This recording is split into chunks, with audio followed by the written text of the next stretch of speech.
Welcome to Access TV. My name is Gunargie O'Sullivan, and I have the pleasure of sitting beside Hereditary Chief Bill Wilson, also known as Hemas. Today we're going to talk about They Called Me Number One. I've been gifted with this book, which we will read and we will bring to you, the audience of Access TV. Last segment we talked about the Treaty Commission and how things need to be reformed. This time around, we're going to talk about hereditary chieftainship, and we're also going to discuss Aboriginal rights and title. Is that true? Exactly. What we need to do is, as a basis of the other thing that happened to us here, and I would really appreciate that. And I appreciate, my wife wrote this book. Oh, yeah? And she was a residential school survivor, and she went on to become a chief and become well, she found me and rescued me. Yeah, she did, eh? But what I think we should talk about is the relationship between ourselves and non-Indian people, which mostly has been based upon the assumption by non-Indian people that we're inferior, that they're superior. So they imposed upon us an elected system, which was completely in defiance of our own system, which was the potlatch, which was the training of chiefs to become hereditary chiefs, to become leaders in our community. And that's what I am. I am an hereditary chief. My name is Hemas-Kla-Lee-Lee-Kla, not Bill Wilson. And I was gifted with that by my mother, who trained me from almost birth to become a hereditary chief. Mother's Day too, by the way. Yes, Congratulations. Happy Mother's Day. Yeah, I have to. So our people had a system of government long before the non-Indian people stumbled ashore. And our system worked for us for 40 or 50,000 years. But then, because they couldn't control us and they wanted access to our land, they imposed an elected system through the Department of Indian Affairs. Well, we're at a point now, thanks to the Chilcotin-Honeyquatine case, where even the federal court recognizes that you require the consent of the hereditary people, not the DIA elected people, but the hereditary people who have justifiable long history claim to the land. And that's basically where we are today. So we have to go back to 1763, King George VI, proclamation of 1763, all the way up to Calder, the St. Catharines Milling case, and then to the 1983 amendment of the Constitution, which guaranteed Aboriginal title and treaty rights in the Constitution, recognized by the Charter of Rights. So now we are today with the Honeyquatine case, which costs $50 million, in the highest court of the land, to recognize that Aboriginal people are required to consent, to be consulted and required to consent to any development on their territory. But it needs to be expressed through the historical hereditary relationship to the land by the people who were there, not the DIA elected chiefs. And that to me is a tremendous benefit. Now we are going to have the people like myself and other people who are educated in our relationship to the land, talking about our ownership, possession, and future in the land. We've talked about how treaty trumps the government, but the hereditary chiefs trump the elected chiefs and their right to consult and consent over the land and rights? Well, I don't say it's a question of a competition between or trumping either party. I mean, the reality is that Indians were uncontrollable according to the non-Indian people. They tried to force Christianity upon us. They tried to enforce the Department of Indian Affairs upon us. They tried to enforce the Potlatch laws and the Sundance laws upon it, and it didn't work. And so they invented the elected system, which may very well be good for non-Indians, but our people had a system of training people to be chiefs. So if you grew up, as I did, but I'm not a great example, you were trained from birth, selected from birth, fed special foods, given special training, and then once you became eligible to be a chief, you were sent out into the wilderness to become one with nature. And then once you had that opportunity, you came back and now you were a chief. Yeah, You so didn't have to get No. most of your family to vote for you. Yeah. You had to be trained. You had to have the opportunity. Well, so And the that's what I outlaw want. of the potlatches and the residential school were implemented as a way of To destroy our people, to destroying destroy our our own system. governing system. Oh yeah, Our own clearly. family system. You see, John A. Macdonald, influenced by the churches, in the main, realized that Indians, weren't going to conform. So he and other people said that what we need to do is eliminate Indians. We need to eliminate their identity. So until they become just as we are, that we won't be able to dominate them, because guess what? We need their land. We need their resources.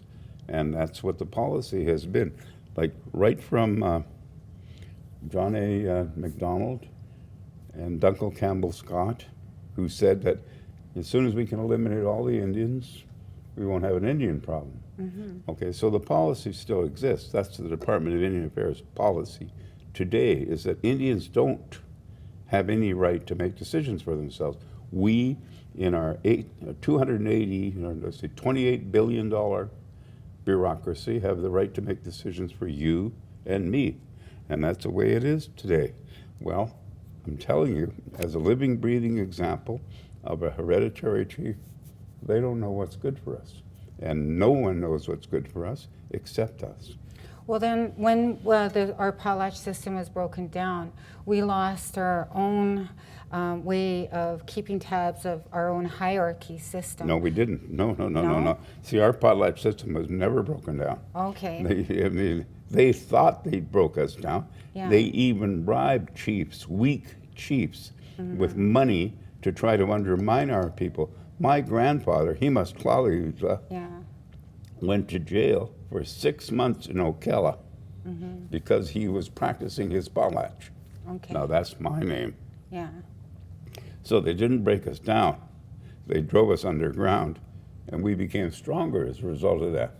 But the reality is that they imposed upon us, after they pushed us off the land and the resources, a welfare system of distribution by the Department of Indian Affairs. Okay. Okay, so now they create band managers and elected chiefs who distribute the welfare. And as we talked last time, Yeah. I mean, if I offered you $100,000, who would you answer to?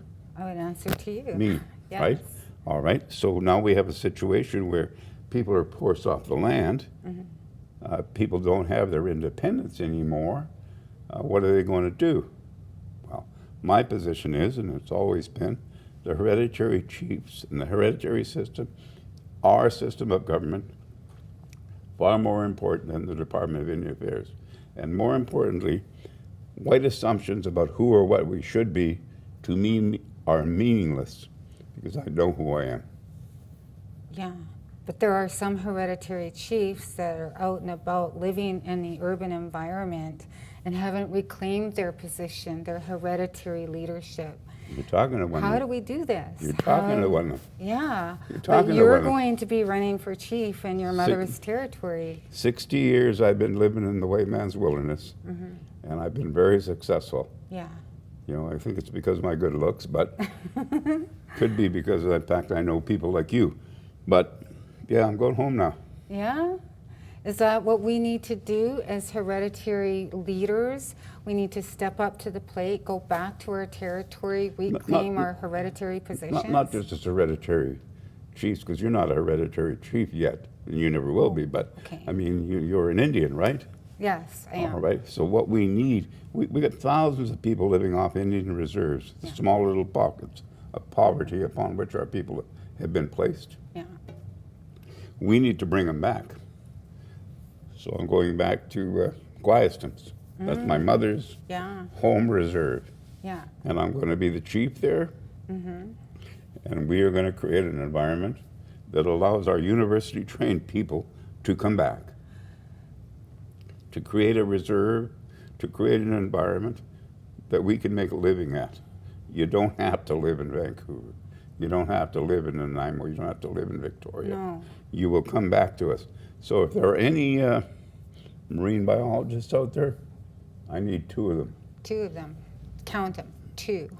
And 2 I marine need, biologists. I need other people too. Yeah. So this reserve, which is now only populated by 50 people, will eventually become populated by 300 people. And they will all be working, we'll all be practicing our culture, and we'll all be speaking our language. What's it going to take to bring back our hereditary leadership? We talk about money. A lot of our hereditary chiefs don't have financial backing. It's the elected chiefs that do. How do we bring the 2 together in a meaningful way? Well, we can start by electing me, but Yeah. no, I mean, we clearly have to make a decision about who or what we are responsive to. Yeah. I mean, do you believe that the white man knows what's best for you? Personally, I sincerely doubt that you do. I don't believe that. I never have believed that. Yeah. I mean, I graduated the highest marks in my high school, and I went to university, and I achieved everything in the white man system. And I got to tell you something. As much as I like non-Indian people, I've never met one, including the Prime Minister of this country, Pierre Elliott Trudeau, who was the most brilliant Prime Minister we ever had, that was as good as I was. That's the attitude we need to have. Let's stop pretending. yes. We are the best. Don't forget to pick up this book. They Called Me #1, written by Bev Sellers. And thank you to Bill Wilson for joining me today. We'll talk to you on our next segment of Access TV. I hope so. I hope you bring us out, Bevan. Gaila Kasla.